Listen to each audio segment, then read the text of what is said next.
مساء الخير. النهارده انا جاي اكلمكم على الفانتاجو بيركومبراري لابريما كازا. يعني ايه الكلام ده؟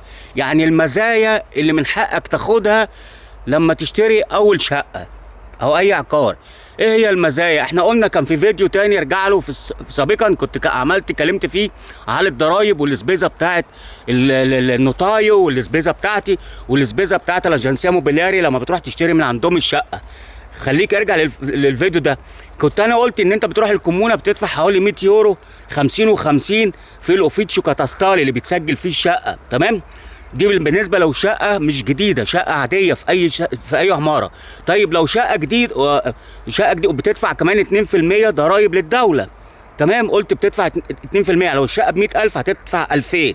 خليكم فاكرين الكلام ده كويس. طيب لو انت رحت تشتري من شقه من مقاول، هتلاقيها برضه في الفيديو، من مقاول بيبني عماره هتدفع 4% كضرايب مش 2%. ها؟ من القيمه الاساسيه كانت 9 سواء في الاثنين او في الاربعه. كانت المفروض 9 لكن الدوله خلتها لك 4 لو شقه جديده و2% لو الشقه ايه؟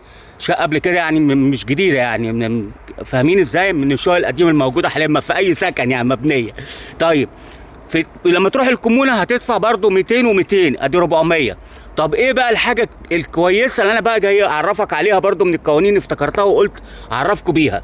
احنا قلنا لما تروح تدفع للنوتايو بتدفع له حوالي من 2000 ل 3 وبتدفع للاجنسيه دي موبيلياري. حتى في الاخ عثمان المفروض يشتري بيت كمان كام يوم، فيخلي باله برضو من المعلومه ديت يحاول يعملها.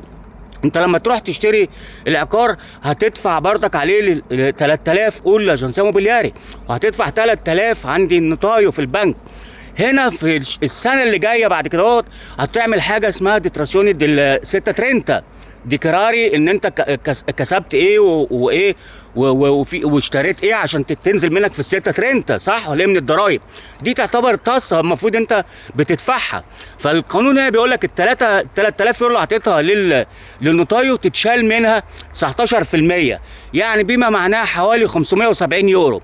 وعندك فرضنا ان احنا برضو الاجنسيه موبيلياري دفعت له 3000 يورو، يبقى هتشال برضو منك 570 يورو. يعني انت الاجمالي كده دخلت في حوالي 1140 يورو اتشالوا زائد الضرايب اللي انت دفعتها في الكومونه اللي قلنا عليهم. يعني ممكن توفر لك حسبه 1500. فاهمين ازاي؟ يعني دي هتخش لك في الستة ترنتا في السنه اللي بعديها. لحد كده تمام؟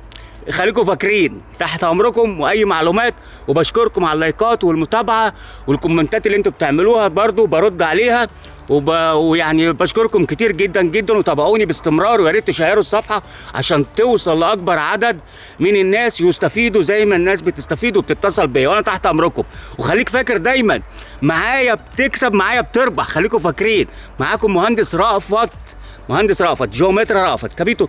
يبقى انتوا ايه؟ تتصلوا بيا رقم تليفوني 351 68 67 662. تحياتي لكم كلكم.